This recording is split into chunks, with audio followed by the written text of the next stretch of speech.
സിബിലിനായി തെരച്ചിൽ തുടരുന്നു. ഇന്ന് രാവിലെ കൂട്ടുകാരുമൊത്ത് തരൂർ ഗായത്രി പുഴയിൽ മീൻ പിടിക്കുന്നതിനിടെ കാൽവഴുതി വീണ സിബിലിനായി ഫയർഫോഴ്സിന്റെ സ്ക്യൂബ ടീം തെരച്ചിൽ തുടരുന്നു. തരൂരിലുള്ള അമ്മ വീട്ടിൽ നിന്നും പഠിക്കാൻ ചിറ്റൂരിൽ നിന്നും വന്നതായിരുന്നു സിബിൽ. MP കെ രാധാകൃഷ്ണൻ സ്ഥലം സന്ദർശിച്ചു. തെരച്ചിലിനായി കൂടുതൽ സൗകര്യങ്ങൾ ഒരുക്കാൻ കലക്ടർക്ക് നിർദ്ദേശം നൽകിയതായി MP പറഞ്ഞു.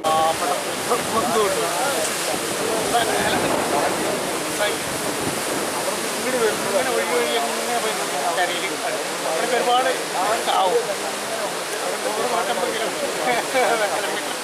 വ്യത്യാസത്തിൽ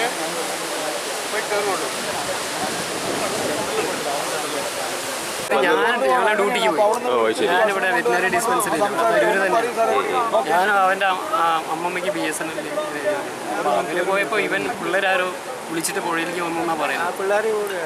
കുട്ടികൾ അവിടെ അടുത്ത വീട്ടിലെ ഏരിയ എന്തിനാന്ന് വന്നവരാ മീൻ പിടിക്കാൻ കിട്ടാണ്ടായപ്പോൾ കുളിച്ചിട്ട് പോകാൻ ഇറങ്ങി.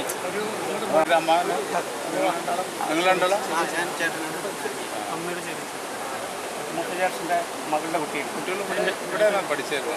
ഇവിടെ അല്ല, 10th വരെ അവിടെ ആയിരുന്നു, ചിറ്റൂരായിരുന്നു.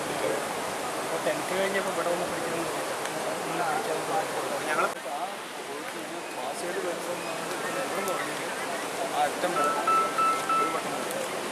സെൻട്രൽ കൂടെ ഒരു വട്ടം പറയാൻ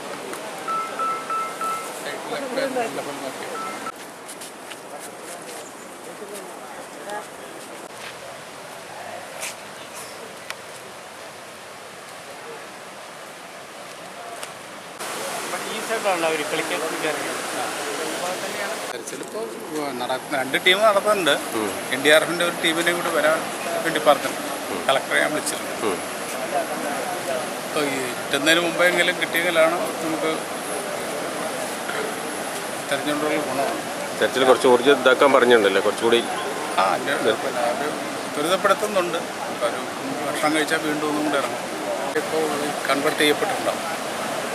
ഇവിടെ ഇപ്പോൾ പഴയ ആൾക്കാർക്ക് തന്നെ സ്വഭാവം മാറുന്നുണ്ട്. അതെ അതെ, നമ്മൾ നേരത്തെ നീന്തിയ പോലെ ആവില്ല ഇപ്പോഴും. ഈ ഒരുപാട് വിഷയങ്ങളുണ്ട്. ഇപ്പോൾ കുട്ടികളുടെ അടുത്ത് മറ്റേ മീൻ പിടിക്കാൻ പോയത് വെള്ളമാണ്, പുഴയിലാണ്, വെള്ളമുണ്ട് പറയുന്നുണ്ട്. എല്ലാ ഡയറക്ഷൻസും കൊടുക്കുന്നുണ്ട്. അതിസാഹസികത കാണിക്കരുത്. ചിലപ്പോൾ എൻഡിൽ നിന്നിട്ടാണ്. ഞാൻ ഇപ്പോൾ വരുമ്പോൾ പല്ലസിനെ വരുമ്പോൾ ഒരു കുളമുണ്ട്. ആ കുളത്തിൻ്റെ മുകളിൽ കുട്ടികൾ കയറി ഇരിക്കുക, ചെറിയ കുട്ടികൾ. ഒന്ന് കാല് തെറ്റിയാൽ ഈ കുളത്തിലേക്ക് വിടാം. കല്ലിൽ അടിച്ചാൽ പിന്നെ അപ്പുറത്ത് പോയിട്ട് സെറ്റ് ചെയ്യേണ്ടതാണ്.